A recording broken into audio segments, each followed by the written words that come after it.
First time niyo bang kukuha ng SSS number at hindi niyo pa alam ang tamang proseso?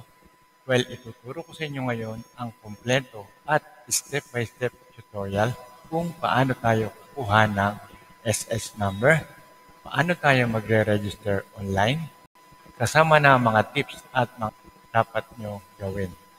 Tara, umpisa na natin. Well, unang-una, kailangan malaman nyo ang mga requirements. So, dalawang sequence ang ating gagawin. Unang-una ay kukuha tayo ng SS number. Ang kailangan dito ay valid email address at saka cellphone number. Ang paggawa naman natin ng online registration, kailangan ng birth certificate, marriage contract kung kayo ay married at valid ID. Step number 1. Paano tayo kukuha ng SS number online? So number 1, visit the SSS website dito sa address na ito o sa link na ito, www.sss.gov.ph. And then, pag nakapasok kayo dyan, i-click nyo lang yung icon na sinasabi na apply for an SSS number online. Katulad po yan nasa image natin. Okay? And then, number 2, fill up your personal information. So, i-enter nyo lang ang inyong mga personal information and then click nyo lang sa ilalim yung I am not a robot and then submit. Okay? Note lang po, yung link na ipapadala ni SS nyo ay papasok sa inyong email address na i-register. Okay? So, ang gagawin po natin ay pupunta tayo sa ating email at bubuksan natin yung pinadala sa atin ni SS. And then, click continue pagka nabuksan nyo na yung inyong email address. So, number 4, i-fill out lang natin ang lahat ng details at note ulit, kailangan reviewin nyo muna ang lahat ng detalye. Minsan may mga wrong spelling, kaya mga maling informasyon, pwede nyo kaagad siyang baguhin. Okay? And then sa ilalim, makikita nyo naman yung click generate SS number. So, pag na-click nyo yan, lalabas na yung inyong temporary SS number. Bakit siya temporary?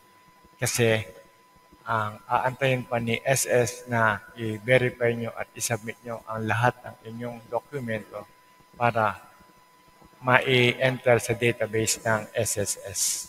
Okay? So, step number 5. Okay? So, ang ipiprint nyo yung SS number, slip, personal record form, at confirmation email na pinadala sa inyo ni SS. Lahat yan nandun sa email nyo. Okay? So, pwede nyo na rin hindi i-print. Basta gumawa lang kayo ng kopya sa inyong cellphone at yun ang ipapakita nyo sa SS. Okay? So, step number 6, ito na. Kailangan nyo nang pumunta sa nearest SS branch. Okay? And take note that the generated SS number is only temporary. So, temporary po yan hanggat hindi kayo pumupunta sa SS branch. And you can make your SS number permanent only by bringing your printed records, meaning yung mga original copy nyo, and the required documents. So, step number 7, requirements for registration. Yan na yun, dalhin nyo na lahat ng original o certified true copy at kopya ng mga dokumento na isasubmit nyo sa SS. Okay? So, kailangan ng birth certificate or baptismal, PSA copy o kaya original. And then, marriage contract kung married at dalawang valid ID. Okay? Going forward, once you have confirmed your original documents, your temporary number will now become permanent SS number. So, panghabang buhay na po yung number na ibibigay sa inyo. Okay? So, gagamitin nyo na yan every time na mag-a-apply kayo. Okay? And then next, step number 2, time to register online. So, magkakaroon na tayo ng online account. And then, mula dito, gagawin naman natin ay, kung ang gamit natin ay PC or laptop, mula sa ating browser, itatype lang natin ang https://www.sss.gov.ph. Okay? At mula naman sa ating cellphone, kailangan lang i-download nyo yung app ng SS and then choose register in my.sss. Okay? So, pagka-download nyo, makikita nyo naman sa right side, open. So, i-open nyo lang, automatic, nandun na kayo sa loob. Okay? And then, mula sa website ng SS, makikita nyo na yung menu na yan. Sa ibabaw, yung member, employer, and then, i-click lang po natin yung member. Okay? Pag na-click nyo na yung member, makikita nyo naman ang user ID or password. So, since na hindi pa kayo member at first time nyo palang mag-apply, sa ilalim makikita nyo yung register. So, click lang natin yung register. And then, ipifill out lang natin ang lahat ng personal information. Okay? So, lahat na makikita nyo, straightforward naman yan. Sagutin nyo lang yung mga blanks of personal information. Okay? And then, bago kayo matapos, tatanungin niya naman kayo tungkol sa registration preference.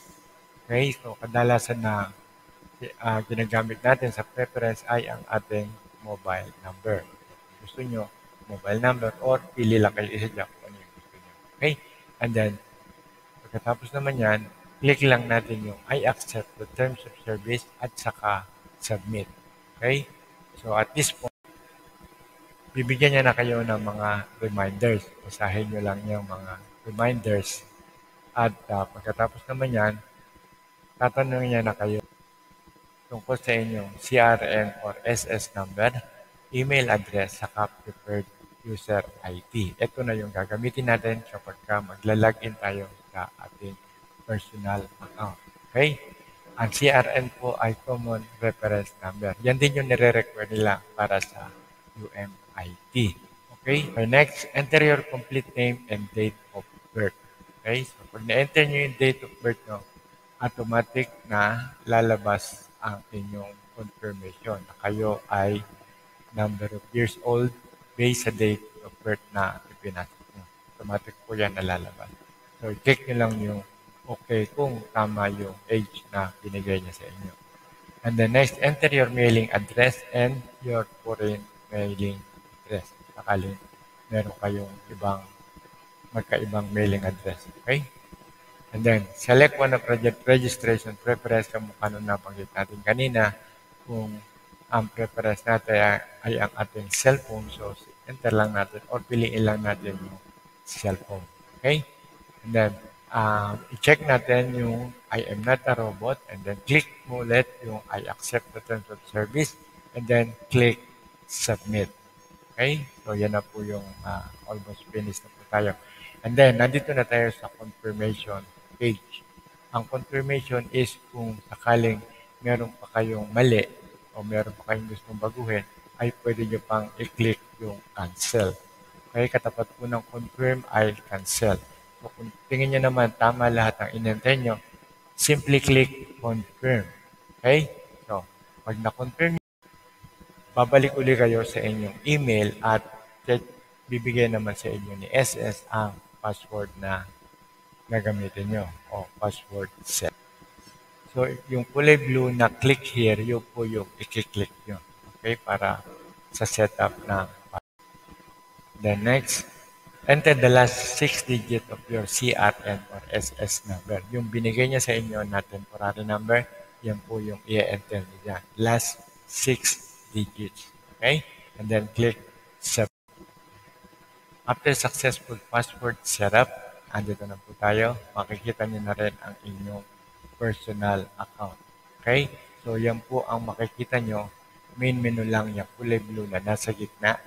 Yan po yung mga selections na pwede nyo pagpilian. Katulad po niyan, i-click po natin ang member info. Lalabas po sa ilalim ang drop-down menu. So, yan po yung mga pwede nyo tingnan, o bisitahin o pwede nyo gawin. And then, meron pa tayong mga ibang SSS videos na pwede nyo magawa nyo na yung mga na-discuss natin sa video. So, meron tayong mga benefits na pwede para sa inyo. Part 1, meron din tayong part 2 niyan. Meron din tayong maternity benefits. Meron din tayong educational assistance para sa SS.